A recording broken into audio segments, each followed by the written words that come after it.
दार्जिलिङको यात्रामा अब हामी चाहिँ यो जूमा पुगेका छौँ।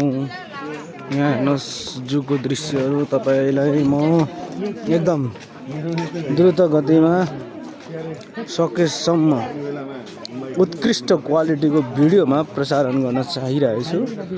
यहाँ हेर्नुहोस् कमल सर हुनुहुन्छ हैन, याम सर उता भेडा बाख्रा हेर्दै हुनुहुन्छ। हुन चाहिँ यो हिमालयन गोड भन्दो रहेछ। यहाँ हेर्नुहोस् हिमालयन गोड यसरी मिलाएर चिडियाघरमा चट्ट राखिएको छ। यहाँ हेर्नुहोस् कति धेरै सङ्ख्यामा छ। यहाँ हेर्नुहोस् गोरल ल अब जाँदै गरौँ। अब हेर्नुहोस् अर्को जनावर हेर्नुहोस् त गुफा पनि परेछ चट्ट मिलाएर कस्तो तरिकाले मिलाएर राखेको छ। अब हामी हेर्दैछौँ मार्खोर। हाम्रो मार्खोर कतातिर छन्? यहाँ छ, देखिँदैछ मार्खोर।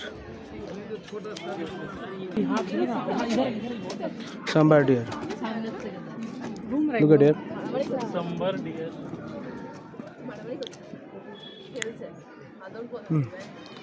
उधर भाले छ।